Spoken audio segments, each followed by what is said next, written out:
நெல்லையில் விசாரணை கைதிகளின் பல்லை பிடுங்கிய விவகாரம் தொடர்பாக தமிழக டிஜிபி வரும் மார்ச் 1ஆம் தேதி நேரில் ஆஜராக தேசிய மனித உரிமை ஆணையம் சம்மன் அனுப்பியிருக்கிறது. அண்மை செய்தியாக பார்த்துக் கொண்டிருக்கிறோம்.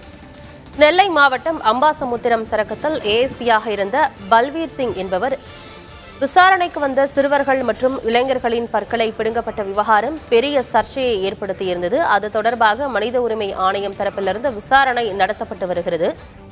இந்த விவகாரம் தொடர்பாக விளக்கமளிக்க கோரி தமிழக டிஜிபிக்கு 4 முறை சம்மன் அனுப்பப்பட்டும் தற்போது வரை எந்த ஒரு விளக்கமும் பல்வீர் சிங் மீது என்ன நடவடிக்கை எடுக்கப்பட்டுள்ளது என்பது குறித்த ஒரு விளக்கம் தற்போது வரைக்கும் கிடைக்கவில்லை. அதனால் மீண்டும் சம்மன் அனுப்பியிருக்கிறது தேசிய மனித உரிமை ஆணையம்.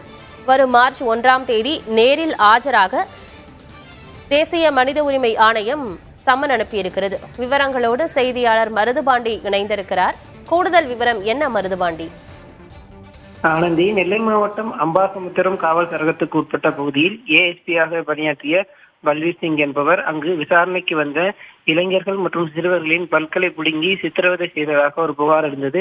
இந்த தொடர்பாக வழக்கு பதிவு செய்யப்பட்டு இந்த வழக்கானது நெல்லை மாவட்ட நீதிமன்றத்தில் விசாரணை என்பது நடைபெற்று வரக்கூடிய நிலையில் இந்த சம்பவம் தொடர்பாக கடந்த 2023ஆம் ஆண்டு தேசிய மனித உரிமை ஆணையத்தின் ஆசிஸ் கோயில் என்ற மனித உரிமை ஆர்வலர் என்பவர் புகார் அளித்திருந்தார். அந்த புகாரின் அடிப்படையில் வழக்கு பதிவு செய்திருந்த தேசிய மனித உரிமை ஆணையம் முதற்கட்டமாக 27/4/2023ஆம் ஆண்டு 4 வாரத்துக்குள் தமிழக காவல்துறையினர் ஏஎஸ்பியாக இருந்த பல்வீர் சிங் மீது எடுக்கப்பட்ட நடவடிக்கை குறித்து விரிவான அறிக்கை தாக்கல் செய்ய வேண்டும் என சம்மனானது அனுப்பியிருந்தது.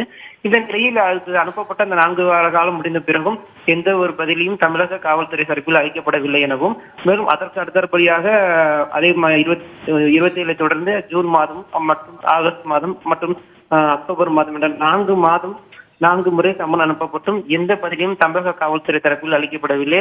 ஆக இறுதிக்கட்டமாக தற்போது தேசிய மனித உரிமை ஆணையம் சார்பாக ஒரு சம்மனானது அனுப்பப்பட்டிருக்கிறது. அந்த சம்மனில் மார்ச் 1ஆம் தேதி தமிழக டிஜிபி நேரில் உரிய விளக்கம் அளிக்கப்பட வேண்டும்.